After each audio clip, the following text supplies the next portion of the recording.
عبرت کی آنکھیں اندھی نہ ہوں تو جہاں میں ہے عبرت کے ہر سو نمونے. بہت اللہ نے عبرت کی چیزیں دنیا میں رکھی ہیں.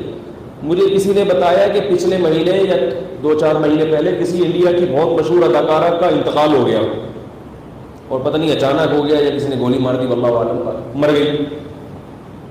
تو بتانے والے بتا رہے تھے کہ بہت مشہور تھی اور بہت دنیا میں اس کے گانے وانے چلے, لیکن اچانک مر گئی. تو میں نے کہا اب تو لوگوں کو بڑی عبرت ہوئی ہوگی, یار کتنی دنیا کمائی اس نے, عزت کمائی, اور وہ عزت 1 منٹ میں بولو بھائی خاک میں مل گئی. اور وہ انڈیا کی تھی تو اس کو جلایا گیا. میں نے کہا اور عبرت ہوگی پھر تو لوگوں کو, اداکارہ ہوگی تو ظاہر ہے خوبصورت بھی ہوگی, اچانک مر گئی, اس کو جلا کے اس کی راکھ بنا دی گئی. انڈیا والے تو ایسے ہی کرتے ہیں نا ہندو, تو پھر تو اس کی راکھ کو دیکھ کے لوگوں کو اور زیادہ ہندوؤں کو عبرت ہو گئی ہوگی کہ بھائی یہ انسان کی حقیقت ہے. اتنی ترقی کرتے کرتے آسمان کی بلندیوں تک پہنچو اور دھڑام سے بولو بھائی, دھڑام سے ختم, ایک لمحے میں سب کیا ہو گیا, ملین میٹ ہو گیا. لیکن عبرت کی آنکھیں انسان کی اندھی ہو چکی ہیں. لوگ بتا رہے ہیں کہ بجائے عبرت ہونے کے اور اس کے ایصال ثواب کے لیے اس کے گانے چلائے جا رہے ہیں. محترمہ ایسے ناچتی تھیں, ایسے گاتی تھیں, یہ ان کی مشہور فلمیں ہیں, اس سے اس کی راہ کو کوئی فائدہ ہوگا؟ ہونا تو یہ چاہیے کہ دوسرے اداکار اور اداکارائیں دیکھ کے عبرت حاصل کریں کہ بھائی کتنی ہی فٹنس کر لو, یہ لوگ تو کروڑوں روپے اپنی فٹنس پہ خرچ کرتے ہیں. مجھے کسی نے بتایا تھا کہ کوئی اداکارہ پتہ نہیں 2 کروڑ روپے اس کی صرف سالانہ اس پہ ڈسٹمپر پہ خرچ ہوتے ہیں. 2 کروڑ یہ پتہ نہیں 1 کروڑ ڈسٹمپر پہ, میں میک اپ پہ. یعنی یہ عام ڈبے جو ہم لوگ کے ہیں دیوانوں پر یہ والے نہیں چلتے, وہاں بہت مہنگے ڈبے ہوتے ہیں جو صرف فٹنس کے لیے کہ بھائی دیکھنے میں کیا نظر آئے, اٹریکٹیو. تو جب تک وہ اٹریکشن ہوتی ہے دنیا سلوٹ کرتی ہے, ان کے گانے سنتی ہے, دنیا کہتی ہے واہ واہ واہ. کہیں گزر جائیں تو جھک جھک کے لوگ کوشش کرتے ہیں ان سے سلام کریں, آٹوگراف لیں, ان کے ساتھ اپنی سیلفیاں بنائیں. اب بناؤ نا اس راک کے ساتھ اپنی سیلفی ہے بھائی. اب اس سے وہ مر گئی تو بغل گیر ہو نا اس سے. جو جنازہ جب پڑا ہوا ہے تو بولو نا کہ میں اس کی فلمیں بڑے شوق سے دیکھتا تھا, میں بھی اس کے ساتھ ہی لیٹوں گا, مجھے بھی قبر میں اس کے ساتھ لے کے جاؤ. سب کہتے ہیں بھائی نہیں نکالو اس کو, یار نکالو. اور مسلمانوں میں تو کم عبرت ہوتی ہے, ان کے یہاں تو زیادہ عبرت ہونی چاہیے. ہم تو پھر بھی عزت سے نہلا کے مردے کو کفن پہنا کے جنازہ پڑھ کے دفن کر دیتے ہیں. غیر مسلموں کے ہاں تو میت کا عجیب ہی حال ہوتا ہے. ان کے تو بہت خطرناک, جب جلانے کا منظر میں نے یوٹیوب پہ دیکھا, بعض مردے جو ہندو لوگ جلاتے ہیں تو اتنا وحشتناک منظر, اس پہ نیچے کسی کے کمنٹس تھے الحمدللہ علی نعمت الاسلام. ہندو جو جلاتے ہیں نا یوٹیوب پہ میتیں, وہ ہیں ان کی کہ وہ میت کو جلاتے کیسے. تو نیچے ایک عربی نے کمنٹ کیا الحمدللہ علی نعمت الاسلام, تمام تعریفیں اس اللہ کے لیے جس نے ہمیں مسلم بنایا. اپنے باپ اپنی ماں کے ساتھ ایسا وحشیانہ عمل کرنا, اس کو اپنے سامنے جلا دینا. انسانی لاش کا بھی تو کوئی اکرام ہوتا ہے, کوئی انسان ہے, وہ جانور تھوڑی ہے. تو عبرت ہونی چاہیے, مگر عبرت کے اس موقع پر عبرت بولو بھائی نہیں ہوتی, اور بغاوت پھیلتی ہے. لوگ ان کی تعریفوں میں زمین آسمان کے قلابے ملاتے ہیں.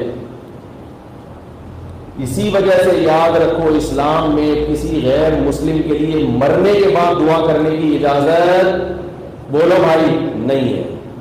دنیا میں اس کے لیے دعا کر سکتے ہو, زندگی میں, مر گیا تو دعا کی اجازت نہیں ہے.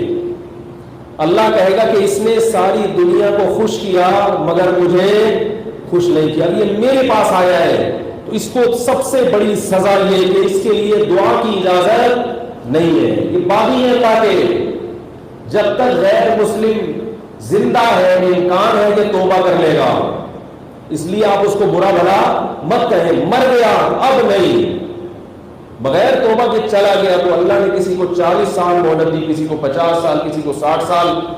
ساری زندگی ساری دنیا کا خیال مگر جس نے پیدا کیا اس کے لیے کیا کیا, آپ کو اس پر ایمان ہی نہیں تھا, کرتے کیا آگے اس کے لیے.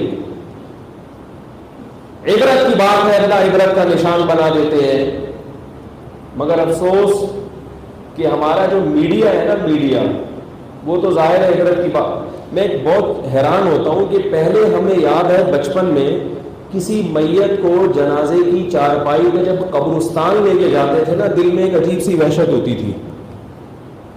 لوگ چپ ہوتے تھے، ہلکا ہلکا ذکر کر رہے ہوتے تھے، سوچ رہے ہوتے تھے کل ہم بھی چارپائی پہ لیٹے ہوئے ہوں گے، آج ہمارا یہ بھائی یا بہن دنیا سے گئی ہے، کل ہمارا نمبر ہے. اب ایسا نہیں ہوتا، اب باتیں کر رہے ہوتے ہیں. جنازے کی چارپائی کو لے کے جا رہے ہیں، باتیں، یار تو نے سنا ہے وہ بحریہ ٹاؤن میں تو نے 20 پلاٹ خرید لیے.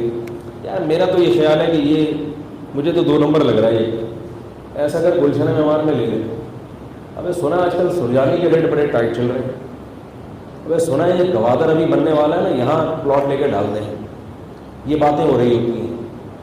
اللہ بتا رہے ہیں کہ تو بحریہ پورا ٹاؤن، بحریہ ٹاؤن بھی خرید لے نا. جو بحریہ ٹاؤن کا مالک ہے نا، وہ بھی کل اسی چارپائی کے اوپر بول دیا کرو بھائی میں آپ کے لاشعور میں ڈالنا چاہ رہا ہوں یہ چیزیں، میں اپنے لیے بھی کہہ رہا ہوں یہ باتیں کہ مجھے بھی اللہ سمجھ دے.